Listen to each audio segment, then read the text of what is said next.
emergency for the first time in about... This is Jim, and Receiving this message. We are Ken Jennings and John Roderick. We speak to you from our present, which we can only assume is your distant past, the turbulent time that was the early 21st century. Fearing the great cataclysm that will surely befall our civilization, we began this monumental reference of strange and obscure human knowledge. These recordings represent our attempt to compile and preserve wonders and esoterica that would otherwise be lost. So whether you're listening from an advanced civilization or have just reinvented the technology to decrypt our transmissions, this is our legacy to you. This is our time capsule. This is the Omnibus.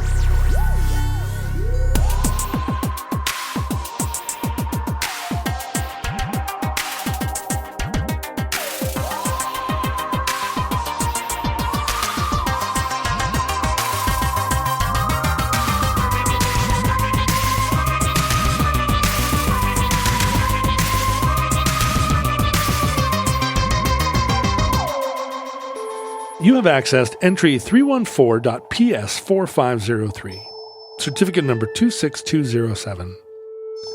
Damascus Steel. I think the Omnibus is officially, are we on the record as being anti the Crusades? Which Crusades? The bad ones. All of them? Yeah, all the bad ones. What about all parts? Are there some good parts to the bad Crusades? Well, maybe there was, what if some marginalized people accidentally got helped by some of the Crusades? So even though they were bad, there was like one campaign that got some poor farmers out from under some terrible warlord. Well, think about all the stuff that went on between when the Crusades left where they started and when they got to where they were headed. There were all those times when... I guess it flooded a lot of money into the sex workers of the Mediterranean. Yeah.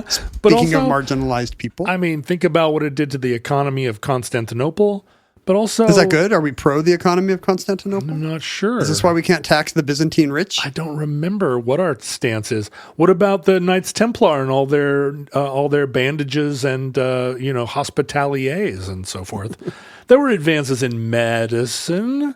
There were advances It's true. What if there's some new bandage developed during the Crusades and then research finds out it saved 6 million people? Wait. What about the one knight that guarded the Holy Grail for all those years until Indiana Jones came and released him from his oath? Do we think that guy did a good job?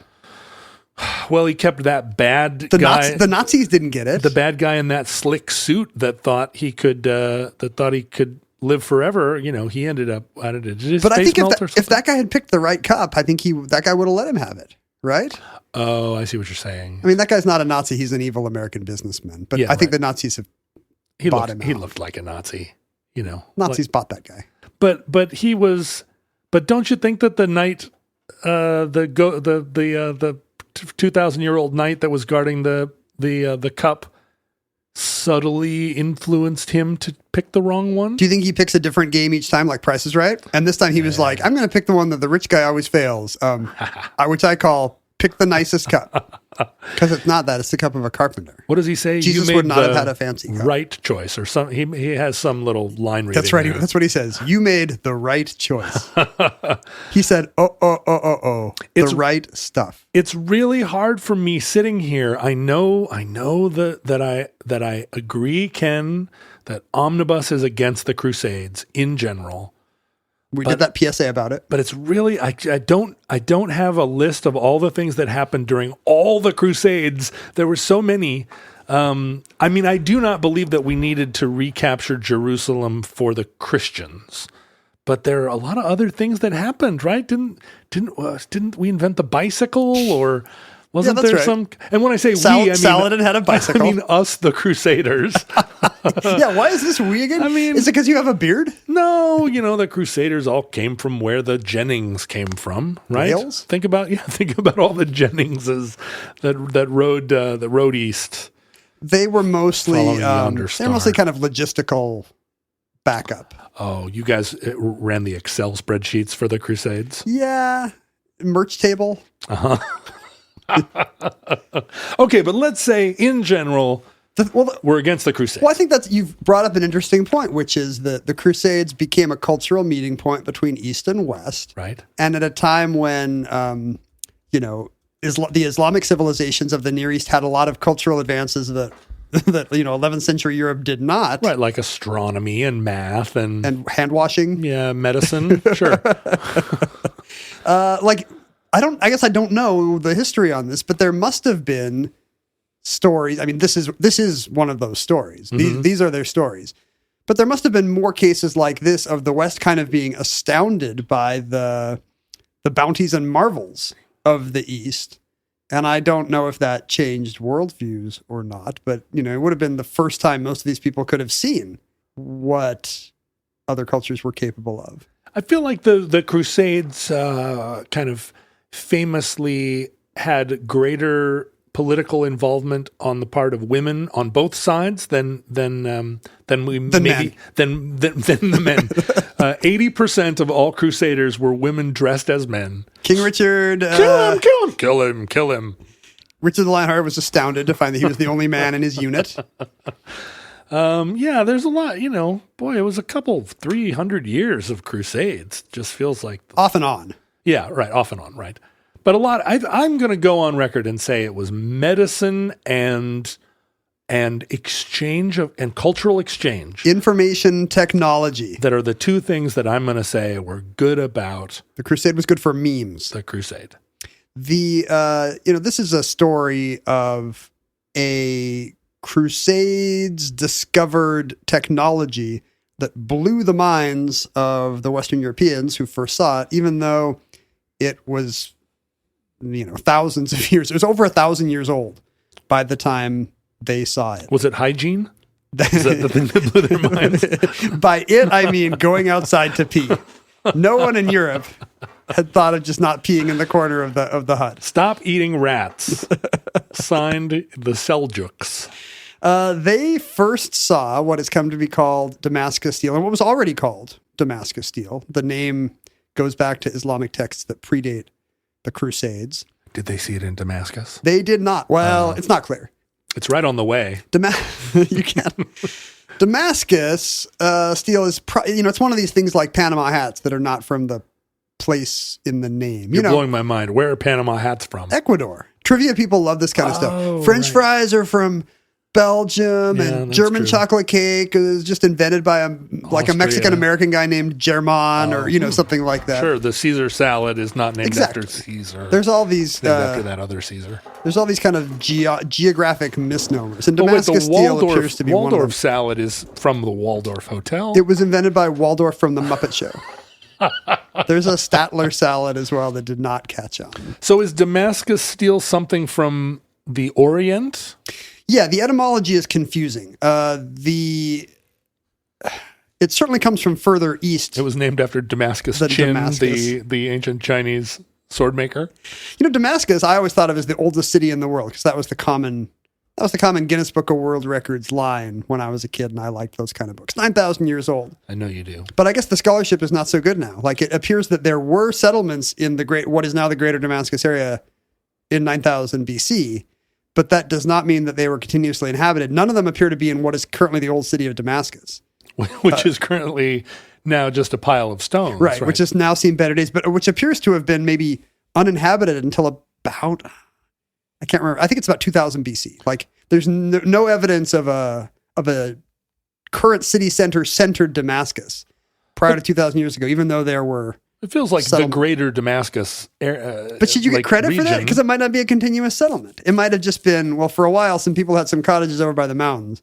And then another group of people independently had some over by the river 1,000 years later. So what case, who are you making a case for? Plovdiv, Bulgaria has a surprisingly strong case, and I am not joking. I've been to Plovdiv. And could you sense the ancestral weight of the millennia? It's a heavy town, Plovdiv. I don't know. I was just reading an article. I went down a deep dive this morning about who has the best claim. And Varanasi, India, I guess. Plovdiv.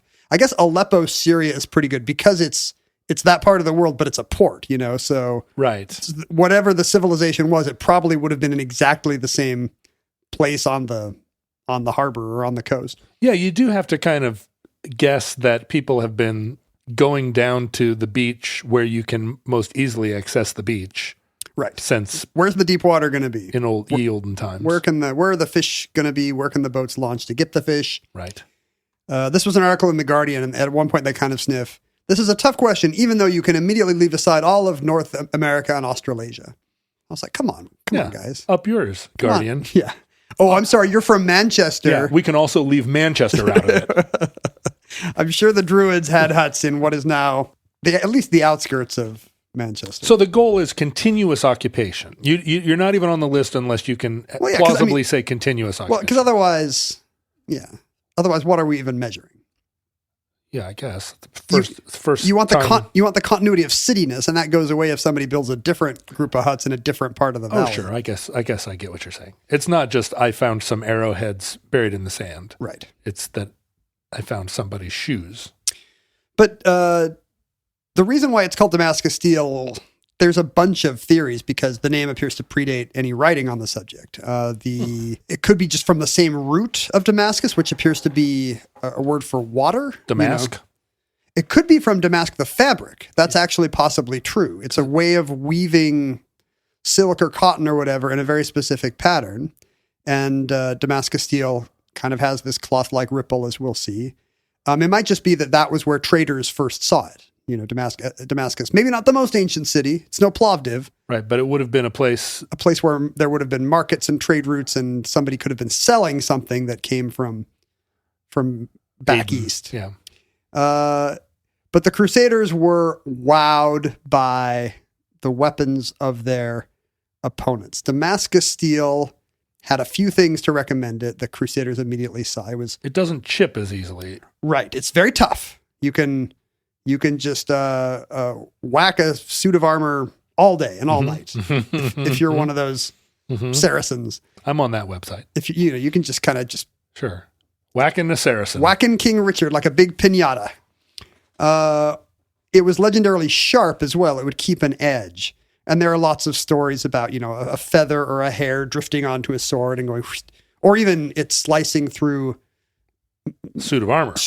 Plate armor, or later, it could slice through a gun barrel. You have lots of these kind of colonialist era stories of these exotic Indian weapons that can just slice through a British musket barrel. But besides that, it's beautiful. If you've ever seen Damascus steel, it's got this kind of watery banding or modeling in kind of an organic. There are different kinds of formation. It's like a fingerprint where there are. Even though it's kind of random and ripply, there are patterns that emerge that are called roses and ladders and so forth that kind of have suggest different images to the eye. And that's a product of its method of manufacture? Its secret and mysterious method of manufacture. The other thing that sparked the interest of the Crusaders, we don't have anything like this in Europe, and nobody will tell us where it comes from or how it's made. Best. No one knows who they were or what they were doing. They knew it didn't come from Damascus. It now appears that most of the Damascus steel that Europeans first would have seen was worked. What do you say? Worked in Persia, but Persia was not the source of the actual metal. That it came from further east still, a more mysterious and remote places. Oh, so every time you tried to get to the bottom of it, it was like, well, yeah, we made it, but we got the stuff from... The thing is, you got to use the special steel that comes from, and that came from even further away, and those people were not talking. And so legends would grow up among the Europeans who first saw this amazing, eye-catching steel, which also appeared to be great in battle. And, even before the Crusaders, there are Arabic and Islamic texts describing... kind of the amazing, mysterious technique that must be behind this stuff. It must be tempered till it glows like the sun rising in the desert. And then it will be, when it is the color of royal purple, then it must be removed from the fire. In particular, the medieval Europeans seem to be quite taken by all the legends about how you quench the hot blade. You got to quench the blade. I mean, the quenching is what's exciting. Yeah, that's exciting. Because it goes... It's why orca's the best animal, not a brown bear. But if you because it goes. If you do the quenching wrong, it makes it brittle. So it's a dramatic moment. Yeah. But they had all these very Baroque ideas of the secret of how you would quench it, mostly what you would quench it in. In various accounts, the secret of Damascus steel is that it's quenched in dragon blood. Yeah. So not even the blood of your enemies, the blood of your non-existent mythical enemies, Yes. a dragon. Or it comes from a specific, it's often urine. Oh, you got to quench it in a Dragon's urine. urine from a donkey in the mountains of Afghanistan, or the urine of a redheaded boy. Or even worse. Or That's very problematic. No, this is the last remaining acceptable prejudice. Oh, I see. Okay. Although I did see somewhere I was reading, somebody used the phrase redheaded stepchild colloquially, only to stir up a Twitter's nest of angry and marginalized redheads who are not taking it anymore. All the gingers that are still like living in hovels. Put any other skin color or physical feature there, John, or any other kind of disability, and see how that sentence sounds to you now. Yeah. Mm-hmm. But no, it's okay to still make fun of redheads. There are a lot of redheads in my family, and we don't make fun of them for their redheadedness. Because they would attack you. Yeah, they're a lot richer than we are. Oh, I see. I thought you were just worried because they put a letter opener in you. No, we talk about them behind their backs, but their redheadedness never comes up. There are so many other things to be mad at them about. But back then, there were lots of superstitions about the magic of redheaded people. Not maybe dangerous, but also maybe powerful in a good way. So, no. I don't know, powerful in a good way? Well, if you can make them pee in a cup and it gives you a prettier sword. Oh, I see what you're saying. Sure. Or if you tousle their hair before the battle and then you beat the Saracens. That's right. Right. It puts their magic redness on your hand. Sure. Yeah. In another account, it must be the urine. You have to quench your blade in the urine of a 3-year-old goat that has eaten nothing but ferns for 3 days, which seems like a lot of work just to get a modeled sword. It feels like the writers are waxing poetical. Because they're trying to fill in for something they have no actual information about. But that seems like an easy one to duplicate. Look, sure. Take your get a goat, feed it ferns for 3 days. Feed it ferns. What could be easier here in the Pacific Northwest? Right. And then have it pee on a sword. Yeah. And then put its hoof in water at a sleepover. Right. And have it pee on a sword. There were other accounts of just non-existent liquids, like, you have to dip it in red medicine or green medicine. Yeah, green medicine. Kind of blurry. Today we would call those different flavors of NyQuil. Right. But, and there are red and green NyQuils. There are. Yeah. When I was a kid, we always took the purple one. Remember how, wasn't Robitussin always like fake grape flavor? Yeah. And when I was a kid, we called it purple yuck. And my mom was like, no, it tastes like grapes. It's purple yum. And we were not buying it. Back in a time of my life when I knew, some share of my friends were heroin addicts. The Robitussin, if the heroin supply dried up for a few days, Robitussin was widely understood to be the thing that could carry you over. And then Theraflu hit the market, and all the junkies were really into Theraflu and it's an over the counter. You can just get Theraflu. I mean, you could Robitussin then too. This is moving beyond local color. It almost sounds like you're giving advice at this point. I feel like if you're listening to Omnibus, if you're a futureling and you're also a heroin addict and you can't get any heroin, well, I don't know if this works for fentanyl because that's a whole other dimension. Your advice is 15 years old at least. But if you, and I don't even know if you can get Robitussin anymore, and I don't know if it has the same ingredients that it did back in the late 80s. But anyway, if you're living in 1989 and you're jonesing, go to the drugstore and get some Theraflu. Except anything like that, they'll immediately put in the locked up part of the drugstore if there's anything you can do with it, or if a rumor goes around that there's anything good you can do with it. Yeah, that's right. But I think what you need to do is time travel back to the late 80s when nobody was guarding that part of the grocery store. You could also steal some razor blades while you're at it. If you're going to time travel, I'm not just going to use it to get Sudafed. What are you going to do? Go back and refight the Crusades? I'll kill Hitler while you're getting Sudafed. You know what? Reprobate? Killing Hitler is the dumbest thing you could do with time travel. Do you really think that the people in the 1930s didn't kill Hitler because they didn't know how? I just think they could have killed Hitler. I just think that I'll meet other time travelers that way because that's where everybody goes. Oh, right. I'm doing it for the scene. You're like about to sneak into Hitler's bedchamber, nursery. And then there's like some beautiful girl there in a ninja outfit. And you're like, what are you doing? I'm here to kill Hitler. I'm here to kill Hitler. We have so much in common. I love you.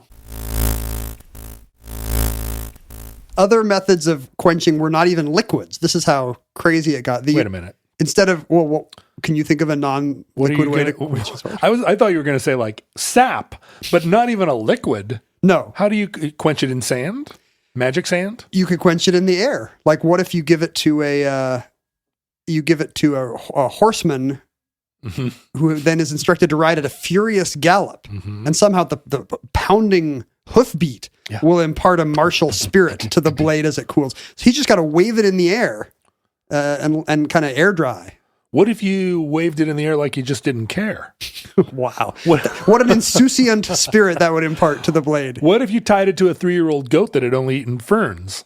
There is something even more crazier, which is homicidal quenching, which I guess is the term for... Quench it in the body. Yeah. You take the red hot sword and you find your most muscular slave or bondsman or whatever you have in... Oh, there's no nice way to put this. No. And then you just go right through his abdomen, and that gets his strength, his inner strength, into the blade as it cools. Let me just say that we are, here at the Omnibus Project, we are against Hitler. We're against, first of all, any kind of slavery, even the nice kind that people try apologetics for. We're against killing slaves. But this does not appear to be the nice kind. No. They're sticking swords in them just in hopes of getting a nice sound. Well, it's sort of like eating shark's fins or rhinoceros testicles or whatever. We do not here at Omnibus believe that you can transubstantiate the strength of one thing into another thing. And is that the only reason you're against stabbing your slaves? Because it doesn't work? Come on, John. That's the main argument against it. I mean, if I've never had to consider a world where this worked. If you could time travel back to kill Hitler by killing someone, by quenching your blade in a cool way to kill Hitler. I mean, to bring a red hot sword back from the future. So this is the trolley problem. Would you go back to kill Hitler if the only way to do it was by quenching your blade in the abdomen of a strong indentured servant? The trolley problem is like Hitler is standing in the bunker, right? But then 3 other high-ranking Nazi officials are standing in a nice line over to the side, and you can only quench your sword once. Do you run through Hitler, or do you run through the 3 high command officers standing in a line? I think that makes no sense. The trolley problem is there are 3 Hitlers on one side and wait a minute. And a slave. No, I don't understand the trolley problem. Anne Frank is in Hitler's bunker for some reason. Okay. But she's only been eating ferns for 3 days. I can't get my head around this.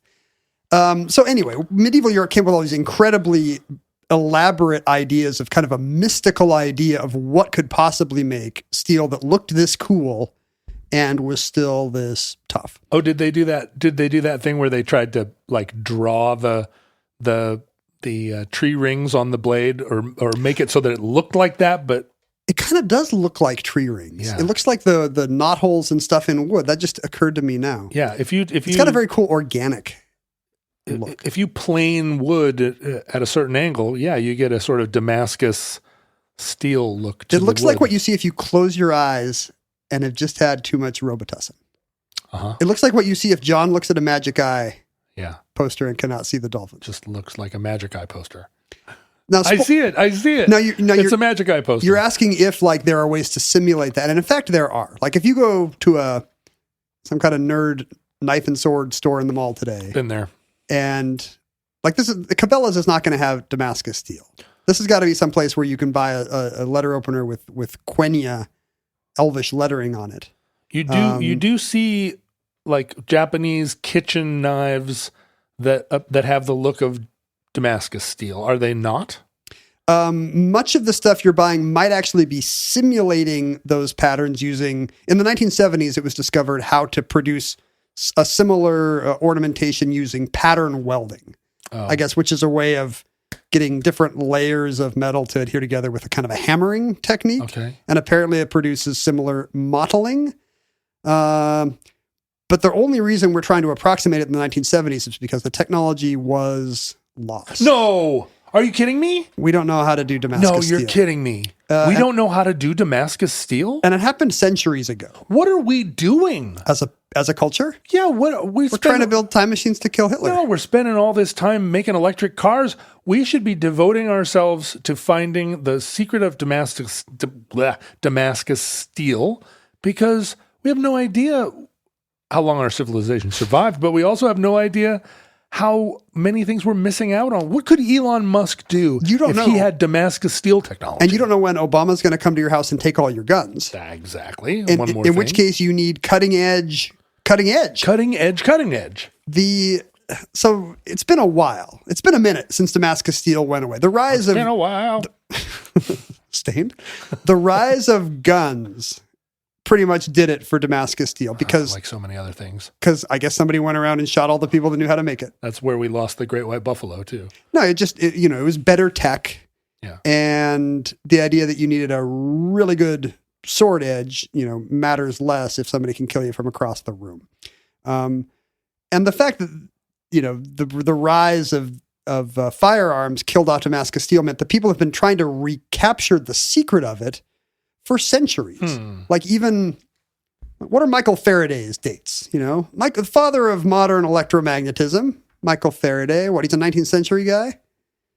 1791 to 1867. So in the 19th century, even Michael Faraday, whose dad was a blacksmith and I guess is therefore interested in all things metallurgical, is trying to figure out what you do to steel to make it Damascened.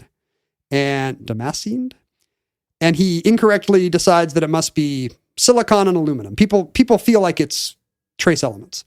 I see. That's one reason for all the urine-based theories. Like, what if that's getting nitrogen, right? And that somehow affects the tempering of the metal. But it's and Faraday's wrong. Like, the guy knew everything about circuits, but he thought he could make steel Damascus with silicon and aluminum, and that turned out to be exactly wrong. So learning to harden steel in blades, like there were a lot of developments over the course of ancient times, where you folded and refolded steel, you hammered it, you quenched it. That's what samurai swords are. If you fold it over 30 times, you're going to get like a million layers, right? A million teensy little micro layers. And I always assumed that Damascus steel was a product of that kind of folding and refolding. I didn't realize that we'd lost the ability to make it. It's not, to this day, the people who are trying to recapture the secret of Damascus steel disagree over even the nature of what Damascus steel was. I mean, there are artifacts that we can look at in museums that survived the age but there may be questions over how authentic this Damascus steel is, what era it's from, which of its properties it keeps now. We need to talk to some Highlanders, I think. I mean, I feel like we need to find some Highlanders and say, show us your swords. I'm not going to listen to a Highlander podcast because there can be only one host. Yeah, right. It's boring. They're pretty boring, Highlanders, honestly. So as you say, there's a lot of technique that goes into this kind of forging. You have to harden, there's different techniques to harden the metal. And then once it's hardened, there's different techniques to temper it, which is a way of, now that you've made it hard, you got to make it a little soft, or else it's not a good blade, right? Too snappy, because it'll be brittle. But you do it over and over, right? You harden it, you temper it, you harden it, you temper it, you slam it, you jam it. There's any number of combinations. Twist it, you bop it, you turn it. From what we can tell, the origins of authentic Damascus steel, which was often, the weapons were often made in Persia, come from, everything good back then comes from good ingots, as we know. Oh, yeah. And these in particular were the steel ingots of Tamil Nadu, the southeastern part of India. Sri Lanka and what is today kind of the modern day Chennai region. Yeah. Appears to be the source of the secret of Damascus steel, even though it could not be much further from Damascus and be part of the known world at that time. In that part of the world, they called it Wootz steel.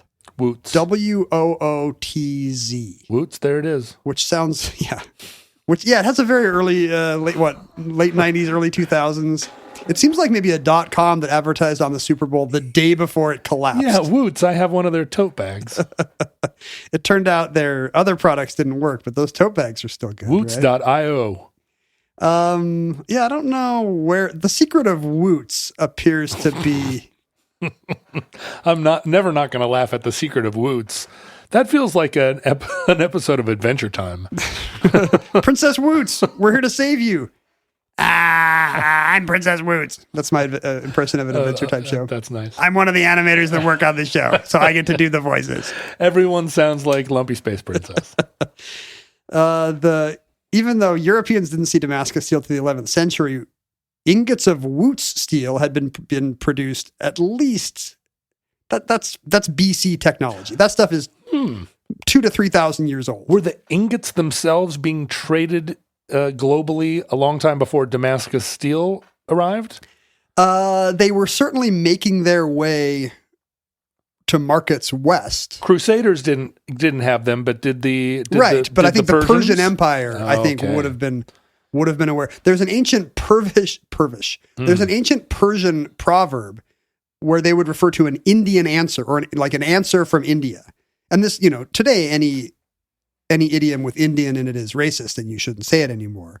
But back then that just meant to answer somebody with a sword. To give somebody an Indian answer was to slice him in half. Oh. It's a cool way to be it's like a gangster thing. Yeah, I gave him an Indian answer. Yeah, I like that. Swickety swack. Yeah, he sleeps with the fishes. So even back then in ancient Persia, they had this metaphor that I gave him the woots. India is where the good woots came from because they have the good ingots. You're going to get the woots, buddy. And the problem is that India knew what it had. These Tamil metal workers knew. Oh, that's always the problem. That Tamil metal workers are always the problem. Well, that's not a good way. Tamil metal workers know what they have. Did you ever see Tamil metal workers open for pavement? For blonde redhead? I did. Pretty shoegazy. It appears from analyzing the steel today that the secret was actually in the ingots, that they would use a very ancient Chinese secret, ancient Tamil secret, that they would use a very porous iron and they would heat it. They would. Is it metallurgical in the sense that it does have some mineral? They were refining it into steel with bamboo charcoal charcoal made from bamboo and other native plants of southern India, which is great because it sounds like a regional and exotic secret. Right. They would heat it at high temperature, up to 2,300 degrees, which could not have been easy to do before Christ. Bamboo firing. For days. Everybody knows that Christ revolutionized steel manufacturing. When Christ came, he was like, now you guys don't have the Bessemer process yet. Let me show you how to make a blast furnace out of fishes.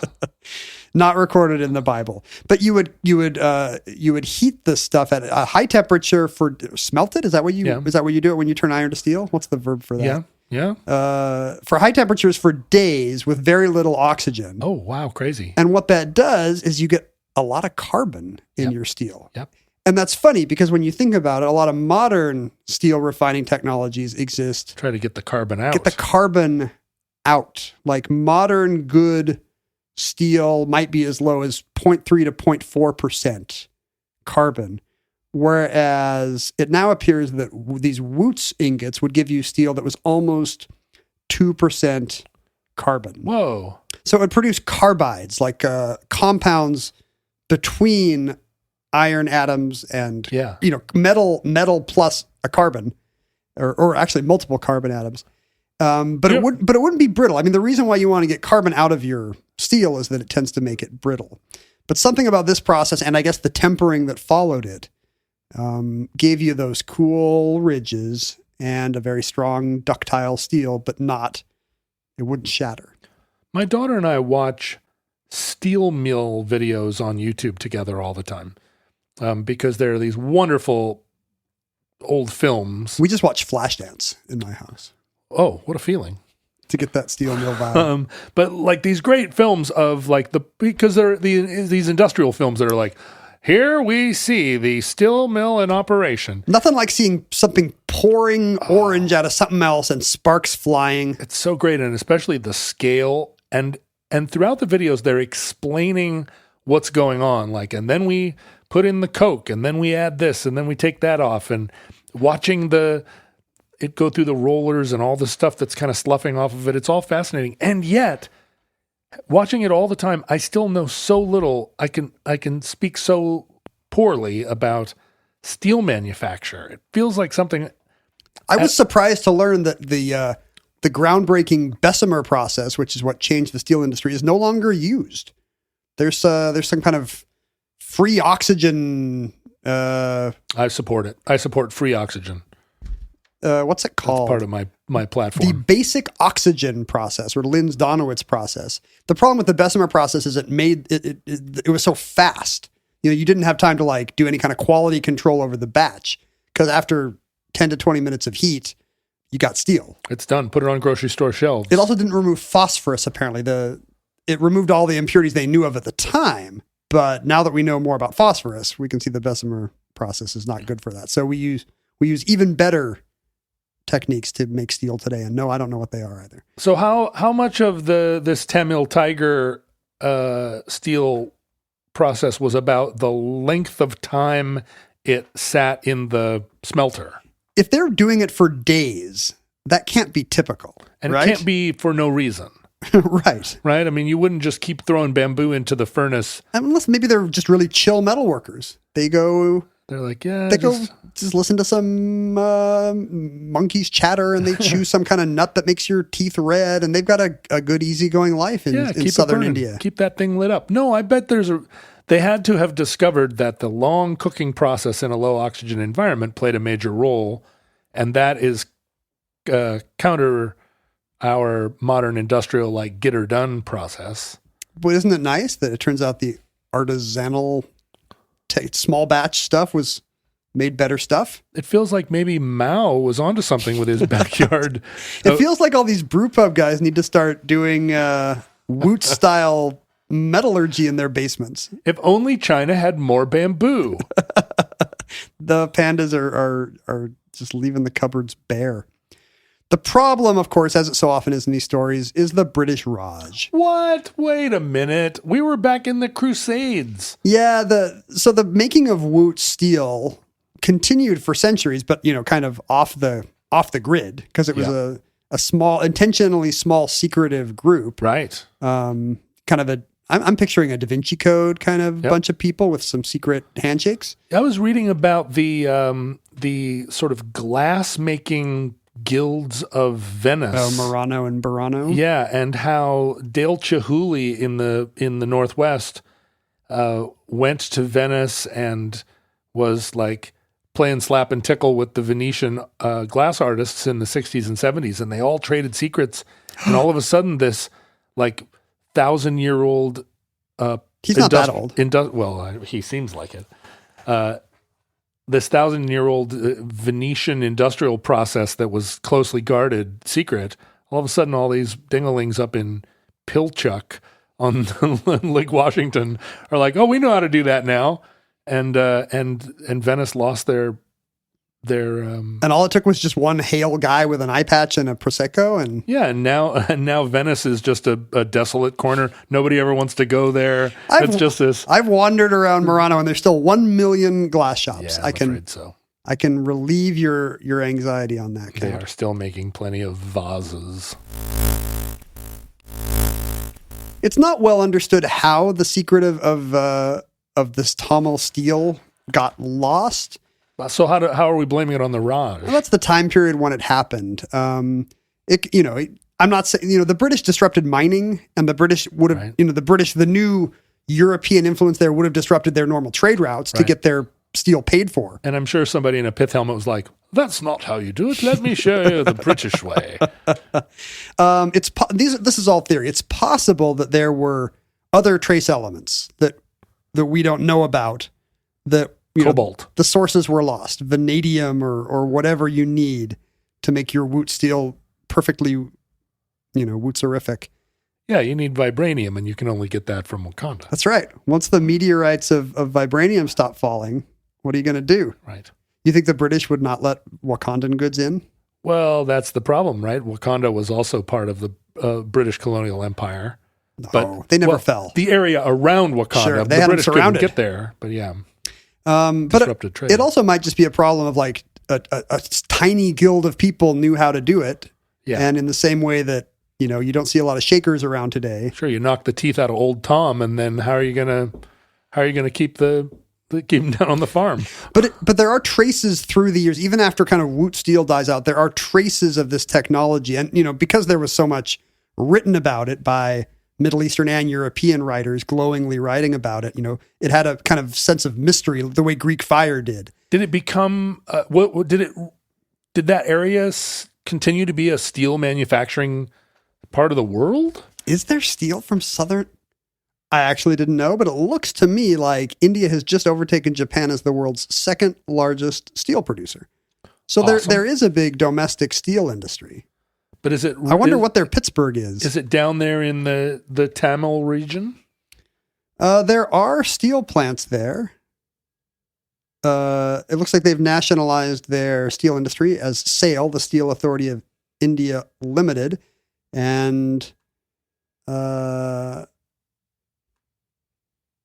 the city of Salem in Tamil Nadu, there's a big stainless steel plant.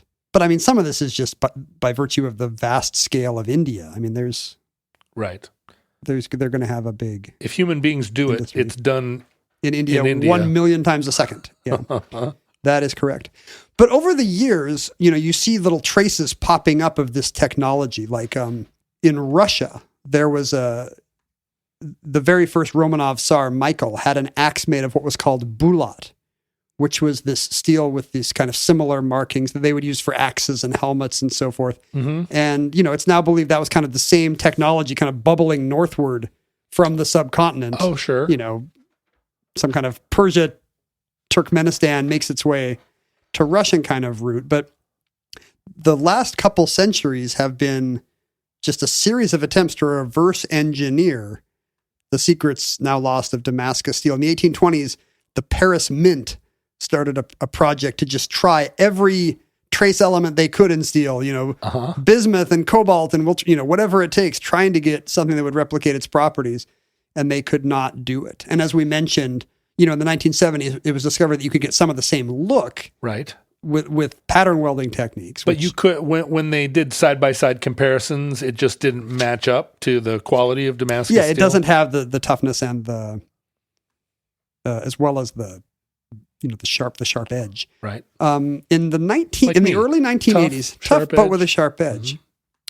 In the 1980s, two metallurgists at Stanford published a paper that got a lot of media attention saying, we've done it. We've uncovered the secret of Damascus steel. And I think these were the first people to say, and it's carbon. And it's cold fusion. Except their results held. Oh, really? It's carbon. And it's just crazy to me that spectrometry, that it would have taken that long to figure out what the metal was. It's right. Yeah, you should be able to look at an existing blade and say, oh, this is, but maybe it was just too tough. It's like trying to give Superman an injection. You try to get a little sample from the Damascus steel blade, and you can't get any off. These two Stanford guys put out a paper saying, here we figured it out. You do low temperature hammering. That's what gives you a carbon heavy steel that's still not brittle. It forms these grains of carbide. So for about 40 years, we've had a pretty good idea that carbon is essential to the Wootz steel secret, but it's still kind of a contentious area. In 2006, a German group found evidence in Damascus steel of what we now call carbon nanotubules. Oh, yes. This new... I know about them. This new isotope. You take graphene, this kind of one carbon atom thin stuff. You roll it up into these little tubes, which are the strongest and stiffest stuff known to... Do you know about it through aerospace or... Yeah, just, carbon nanotubes. I mean, we talk about them all the time over at my house. How would it come up? Like, what kind of thing would somebody say to introduce carbon nanotubules to the conversation over dinner? Oh God, it just feels like that. It's just every day carbon nanotubes. So, how was your day, John? Anything new in the world of carbon nanotubules? Well, I feel like we use carbon nanotubes as a metaphor a lot for your inner toughness. Yeah, your sinew. Just sort of like, how are you feeling? Well, I'm feeling tough but flexible. So, if the German finding is correct, then the secret Which of this... They always are. Well, they've got that Prussian resolve. Except for a few of their ideas didn't hold water. If that's correct, then, that's the perfect story where you have this 2,000-year-old culture from a part of the world that would not have been, that the Europeans would not have regarded as the forefront of anything, who were actually using today cutting edge stuff. They had figured out how to get carbon nanotubules into their steel. You keep saying cutting edge and not making a giant waggly eyebrows. I did it once, but okay. What should I say? Avant-garde. No, that's not right. No. Hyper-modern. Yeah, just say like, I mean, some of the best Emerging technologies. Some of the best things, Ken, are like some of the oldest things. So that would be the lesson. Again, like me. That would be the lesson, that not only were these artisanal techniques great, they gave us, new tech thousands of years early that aerospace and other industries are still learning how to perfect and use. The problem is other scientists have tried to duplicate those results and are a little bit skeptical. Cold fusion. This may be a cold fusion case where these guys thought they saw carbon nanotubules. Really, that's just, kind of the typical rods that always form in this kind of cementite, this kind of of carbide rods and cones mineral. So it looks like that, but it doesn't have the strength and the stiffness. So what that means is there's still disagreement today over how Damascus, our current Damascus steel is, and it's possible we are still thousands of years behind. There's a Damascus steel gap. The Damascus steel gap. Gentlemen, it's so hard to not, when you have a new technology, to not believe that it supplants all old technologies and to immediately stop manufacturing the old thing. Especially when it's a gun. And for that answers every problem. Right. For the last not very many years, this, as you sort of mockingly described it, the artisanal I didn't say culture. Anal. Yeah, that's our little joke over on Roderick on the Line. But this idea that maybe, we'll return to the old way of making whatever cutlery and boots, but I see it all the time that there'll be some new thing and we assume it's the best thing, and I feel like Damascus steel is a great example of a thing we still wish we had, and it probably disappeared in the space of one generation. I also like it because it's more beautiful. It's not just that, hey, on paper, you can see that this chemical compound is a little blah, blah, blah. Right. Like it's really... It's pretty. Amazing looking. Yeah. And it is nice for people our age to think, maybe the old ways were better, because we're getting in an age where we think that anyway. Yeah, I mean, now... think about that movie Yesterday, where the whole premise is that the music of the Beatles would instantly outcompete any other genre of music from any other time period in history. Sure. Because of boomer exceptionalism. It would always heal every problem. I mean, the thing is, as soon as you get old enough to own a piece of real estate, you start to go, well, things weren't all bad back in my childhood. Back in the Crusades. Look, could the Crusades have been all bad if the swords had such pretty ripples? Now that I own real estate, I want both sides the Crusades. And that concludes Damascus Steel. Entry 314.PS4503, certificate number 26207 in the omnibus. Futurelings, in the unlikely event that the technology of social media was lost in a great cataclysm, I don't find that unlikely at all. I find that incredibly likely. Futurelings, in the incredibly likely event that social media technology was lost on purpose. The metaverse explodes when somebody sells and somebody hands Wile E. Coyote an NFT of a stick of dynamite. Imagine how the future looks back to the retirement of Jack Dorsey from Twitter. It began the implosion of social media. Oh, let us hope. But you can, in the meantime, and maybe in the distant future, look back at our time at Omnibus Project, at Ken Jennings, at John Roderick. You can email us at theomnibusproject@gmail.com. I think gmail.com will survive all cataclysm. It's doing well so far. Right? It's really thriving. Bigger than a breadbasket. What will be the Omicron email that can finally outcompete Gmail? Who knows? Maybe Hmail? I wonder if Gmail is a thing that we just assume is too big to fail, but one tsunami up into San Jose and it's all wiped away. Everything, it's all lost. Or it could just be lost when the last generation of people who actually send email die, which is probably 5 years away. My kids haven't sent an email in 10 years. No, is that right? It's all. What do they communicate with you through TikTok? Yeah. if I tell them I have to make a TikTok saying, "Hey kids, it's time for dinner," and they make another TikTok where they do a little dance and say, "I'll be down in 5," it's exhausting. You can hang out with other futurelings and talk about how things used to be not so bad before the British Raj. The steel was prettier before the British came in.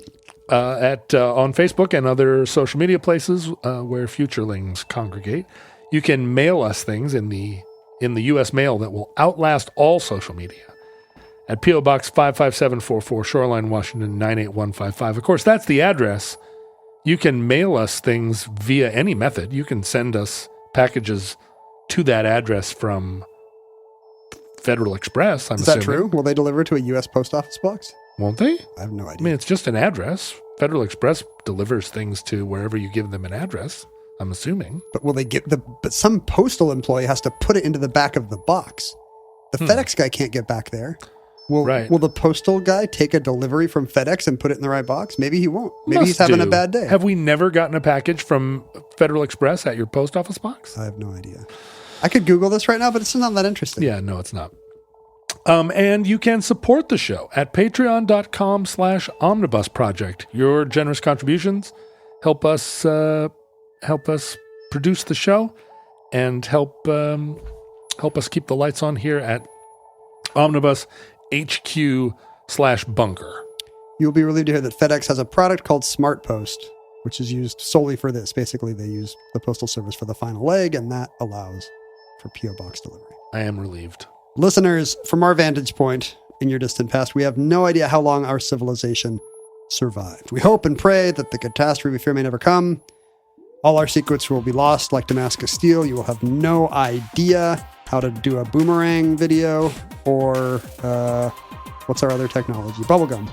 If the worst comes soon, however, this recording, like all our recordings, may be our final word. But if Providence allows, we hope to be back with you soon for another entry in the Omnibus.